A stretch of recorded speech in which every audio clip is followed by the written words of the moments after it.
حضرت عائشہ صدیقہ رضی اللہ تعالیٰ عنہ فرماتی ہیں میں نے نبی پاک صلی اللہ تعالیٰ علیہ وآلہ وسلم کو مرض وصال تک دیکھا ہے، حضور کے وصال تک، کہ حضور قرآن پاک کی آخری 2 سورتیں پڑھ کے سورۃ فلق اور ناس اپنے ہاتھوں پہ پھونکتے تھے، پھر جسم پہ ملتے تھے۔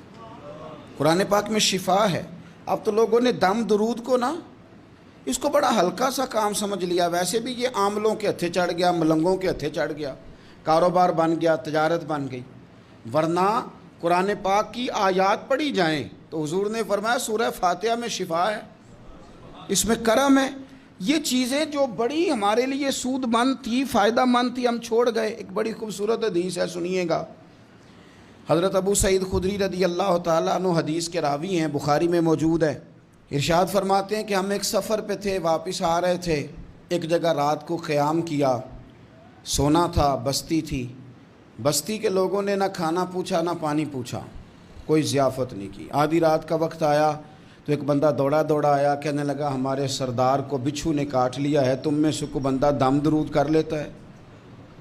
تو ایک صحابی کہنے لگے کر تو لیتے ہیں، پر تم نے چونکہ ہمیں کھانا پانی تک نہیں پوچھا، تم اگر دم کراؤ گے تو مفت نہیں کریں گے۔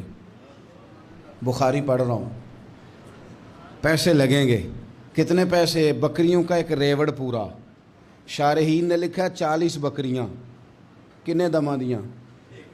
او بھائی اس سے کوئی بندہ جواز نہ لے کہ پیسے لینے جائز ہیں، اس سے جواز نہ حاصل کرے۔ آپ بات کو سمجھیں، پس منظر کیا ہے؟ پانی تک نہیں تم نے پوچھا۔ کچھ لوگوں کا علاج ہوتا ہے، انہوں نے کہا پیسے لیں گے دم کر دیں گے۔ صحابی نے کہا حضرت ابو سعید خدری رضی اللہ تعالیٰ عنہ فرماتے ہیں وہ چونکہ تنگ تھے، بچھو کاٹ گیا، اور سردار کو کہا چل تو صحیح نا۔ وہ صحابی گئے، سورہ فاتحہ پڑھ کے دم کیا، اور حدیث بخاری سے میں آپ کو دکھاؤں گا۔ لوگ کہتے ہیں دم کدھر سے آ گیا؟ بخاری پڑھ رہا ہوں، صحیح بخاری۔ شفا تو اللہ نے دینی ہے نا، رب کریم نے شفا دے دی۔ بکریاں لے لیں، آ گئے جہاں آرام کر رہے تھے اس جگہ۔ صحابہ میں اختلاف ہو گیا، کچھ کہنے لگے بکریاں لینی چاہیے تھی، کچھ کہنے لگے نہیں لینی چاہیے تھی۔ حضرت ابو سعید خدری رضی اللہ تعالیٰ عنہ فرماتے ہیں پھر ہم نے فیصلہ کیا چپ کر کے سو جاؤ، صبح حضور کی بارگاہ میں جائیں گے۔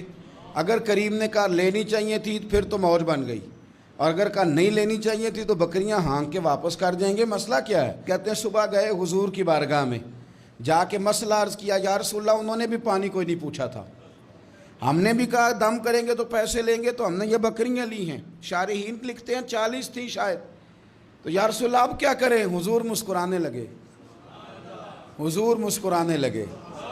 جس کے گچھے سے لچھے جڑے نور کے، ان ستاروں کی نزہت پہ لاکھوں سلام، اور جس کی تسکین سے روتے ہوئے ہنس پڑیں، اس تبسم کی عادت پہ لاکھوں سلام، اور ان کی باتوں کی لذت پہ بے حد درود، ان کے خطبے کی ہیبت پہ لاکھوں سلام۔ حضور مسکرانے لگے، اور مسکرا کے پوچھا اچھا پڑھا کیا تھا؟ یا رسول اللہ سورہ فاتحہ۔ فرمایا سکھائی کس نے تھی؟ کہا یا رسول اللہ آپ نے۔ فرمایا پھر آدھی بکریاں میری ہیں آدھی تمہاری ہیں، پر میرا حصہ نکالو نا۔